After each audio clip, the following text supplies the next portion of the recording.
What's up guys, welcome to BootWizard Boot Reviews. I'm James and it is still Bootmas, which means more BootWizard Boot Awards for 2019. Today we're going to be looking at my top 4 most disappointing boot releases of 2019. So those are the boots that you had high expectations, you wanted to rush out and buy them, and yet when you saw what was released, kinda got deflated and just didn't bother.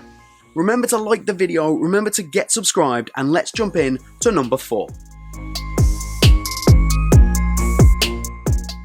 At number 4, it's a boot that is potentially harsh to call it disappointing because it's so great, but when you consider what the previous generation was, it has to be considered a disappointing release.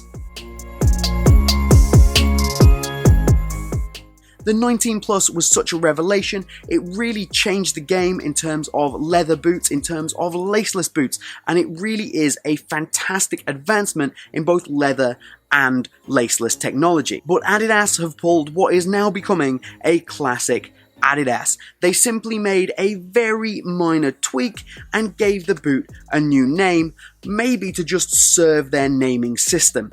Honestly, it's a disappointment, but it's still a great boot. So it does come in at number 4.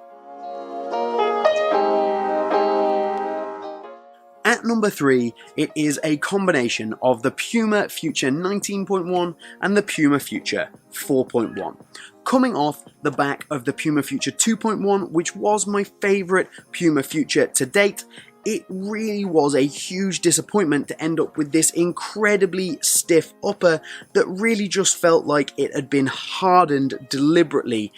It's there to make sure that the boot stays durable, stays solid with the net fit holes cut into the side of the boot, but honestly, it's just a disappointment considering what it came from and its general performance.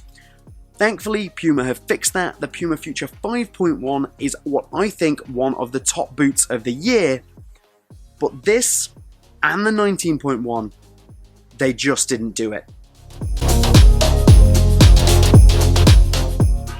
At number 2, it's a boot that a lot of people have been very disappointed with, and again, it's not because it's a bad boot, but it's because it really doesn't have that feel and that vibe that it should have considering its name. We are of course talking Nike Tiempo Legend 8, specifically the Elite version, because this is a Tiempo. This is supposed to have premium plush leather vibes, and it just doesn't.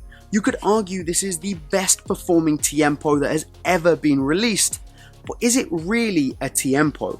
Or should Nike pretty much just bin off the leather because they seem to be dying to do that and just give this another name entirely and move the Tiempo name over to the Premier?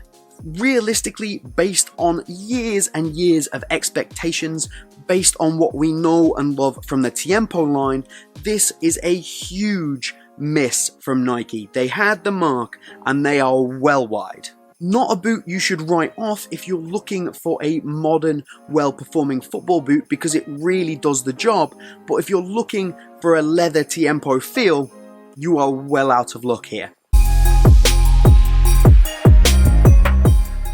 If you are a long-time follower of the channel, this pick at number 1 for most disappointing boot of 2019 probably will not surprise you. I have gone for the Adidas Predator 19 range. That's both the 19 Plus and the 19.1. These boots annoy me so much. Now, I'm not saying that this is a bad pair of football boots. These are very good boots. There isn't really too many boots that have been released in recent times that would be considered genuinely bad. The problem is that it was a complete rehash of the old idea with a slight bit of extra heel lockdown given and actually extra weight added. It's just not good enough for a new re-release. It seems cynical, it seems commercial, and it really did disappoint me. And while the Copa ends up down the bottom of the list for somewhat of the same problem, that's because the Copa is still at the cutting edge of leather technology. These have now been left behind. There are boots that do what this does, but better. There are knit boots that are miles ahead of this. This is simply a boot with technology and features that have been left behind because Adidas refused to do an actual update. But with the new Predator 20 coming soon and looking like a brand new re-release, I've got high hopes for the 2020 Adidas Predator. So let me know down in the comments, what would you have picked as your number one most disappointing boot of 2020? If you're not already, get subscribed by clicking over here. You can check out some of my other Bootmas and other content by clicking here. And that's everything from BootWizard here today. I hope you've enjoyed it. Have a good one, and I'll see you soon.